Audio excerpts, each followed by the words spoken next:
আসসালামু আলাইকুম ভিউয়ার্স, আজ আমরা আলোচনা করব বাংলাদেশের জনপ্রিয় কন্টেন্ট ক্রিয়েটর আল আমিনের সঙ্গে ঘটে যাওয়া একটি মারাত্মক দুর্ঘটনা এবং সর্বশেষ অবস্থা নিয়ে সম্পূর্ণ তথ্য।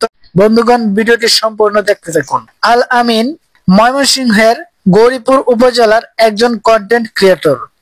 ভিডিও, স্কেচ, হাস্যরস দিয়ে সোশ্যাল মিডিয়ায় জনপ্রিয়তা পেয়েছিলেন তিনি প্রায় 5 বছর ধরে নিয়মিত কন্টেন্ট বানিয়ে আসছিলেন, কিন্তু দুর্ভাগ্যবশত সম্প্রতি একটি ভিডিও শুটের সময়, যা ছিল শীতকালীন বা স্ট্যান্ড ভিডিও, এক ভয়াবহ দুর্ঘটনার শিকার হয়েছেন তিনি। সংবাদ অনুযায়ী সেদিন একটি কৃত্রিমভাবে চৌবাচ্চা বা মাচা তৈরি করা হয়েছিল। এক পর্যায়ে কিছুটা নাটকীয়তা যোগ করতে তিনি পুকুরের পানিতে পেট্রোল ঢেলে আগুন জ্বালানোর চেষ্টা করছিলেন, কিন্তু পেট্রোলের মাত্রা এবং বাতাসের গতির কারণে আগুন নিয়ন্ত্রণের বাইরে চলে যায় এবং মুহূর্তের মধ্যেই আল আমিন মারাত্মকভাবে দগ্ধ হন। শরীরের পিঠ, পা এবং অন্যান্য অংশ পুড়ে যায়। প্রথমে উদ্ধার করে তাকে স্থানীয় হাসপাতালে নেওয়া হয়, পরে উন্নত চিকিৎসার জন্য তাকে ঢাকায় বারড্রিম হসপিটাল এবং বার্ন ইউনিটে ভর্তি করা হয়।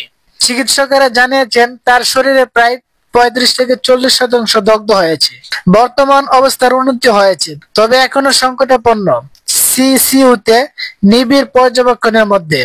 তার পরিবার, বন্ধু ও সহকর্মীরা দেশবাসীর কাছে তার দ্রুত আরোগ্য কামনায় দোয়া চাইছেন।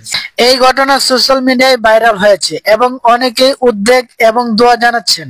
এই ঘটনা আমাদের জন্য একটি সতর্কবাণী। কন্টেন্ট তৈরি হলেও নিরাপত্তা, পরিকল্পনা এবং সচেতনতা কখনোই একদম বাদ দেওয়া যাবে না। ভাই ও বোনেরা, যদি আপনি একজন কন্টেন্ট ক্রিয়েটর হয়ে থাকেন, অনুগ্রহ করে কখনোই নিজের জীবনকে ঝুঁকিতে না রেখে কন্টেন্ট ক্রিয়েট করুন।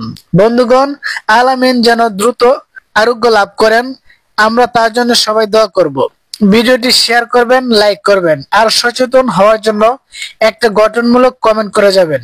তো বন্ধুগণ, আরো আপডেট পেতে আমাদের এই চ্যানেলটিকে এখনই সাবস্ক্রাইব করে দিবেন। ধন্যবাদ। আজকে এই পর্যন্তই। সবাই ভালো থাকবেন, সুস্থ থাকবেন। আসসালামু আলাইকুম।